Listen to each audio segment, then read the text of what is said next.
ఇలా ఉన్న మా ఇంటిని ఇలా మార్చాను కదా. ప్రతి ఒక్కరైతే ఎంత ఖర్చు అయింది, ఎలా చేసావని అయితే అడుగుతున్నారు. సో ఈ వీడియోలో మీ అందరికైతే డీటెయిల్ గా చెప్పబోతున్నాను. వీడియో ఎండ్ వరకు చూసి సేవ్ చేసి అయితే పెట్టుకోండి. ఫస్ట్ మనం సీలింగ్ నుంచి అయితే స్టార్ట్ చేద్దాం. ఇప్పుడు ఈ రూమ్ సైజ్ వచ్చేసరికి 15 feet by 15 feet. ఓన్లీ మీకు మెటీరియల్ కాస్ట్ మాత్రమే చెప్తాను, చేసుకుంది నేనే కాబట్టి ఓన్లీ మెటీరియల్ కాస్ట్ ఇప్పుడు చెప్పేది.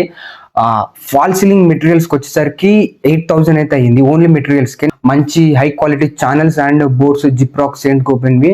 నెక్స్ట్ మనకి పుట్టి వచ్చేసరికి 2 బ్యాగ్స్ అయితే పట్టినాయి. 30 kgs 2 బ్యాగ్స్ పట్టినాయి. JSW ఒకటి 700 rupees అయితే ఉంటాయి, అవి 2 అయితే పట్టినాయి. అండ్ పెయింట్ ఏం లేదు, జస్ట్ ప్రైమర్ వేసి వదిలేసాను నేను. ప్రైమర్ వచ్చేసరికి ఏషియన్ పెయింట్స్ 5 liters 500-600 ఎంతకో వచ్చింది. నెక్స్ట్ ఎలక్ట్రికల్ కి వచ్చేసరికి ఇక్కడ మీకు సీలింగ్ లైట్లు కనిపిస్తున్నాయి కదా, ఒకటి 150 rupees, అవి 4 లైట్లు మొత్తం. అండ్ రూఫ్ లైట్ ఉంది కదా, సో ఇక్కడ blue colour roof light and మధ్యలో వచ్చేసరికి వామ్ వైట్ ఇచ్చేసి ఇంకోటి, ఈ మధ్యలో ఉన్నది 5 meters, మీటర్ కి 60 rupees.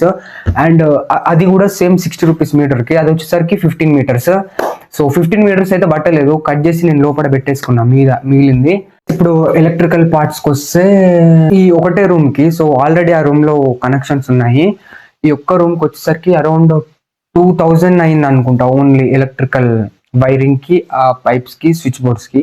సో ఎక్కువ అయితే ఏం లేదు, సింపుల్. అప్రాక్సిమేట్లీ 15,000 to 20,000 మధ్యలో అయితే వచ్చింది మెటీరియల్స్ కాస్ట్. ఇప్పుడు నేను చేసిన దానికి అప్రాక్సిమేట్లీ లేబర్ చార్జెస్ తో ఎంత అయిందో కామెంట్ సెక్షన్ లో అయితే మీరు చెప్పండి. వెరీ సూన్ ఫుల్ వీడియో అయితే రాబోతుంది. మిస్ కావద్దంటే ఇప్పుడే సబ్స్క్రైబ్ చేసుకొని బెల్ ఐకాన్ ఆన్ లో పెట్టుకోండి.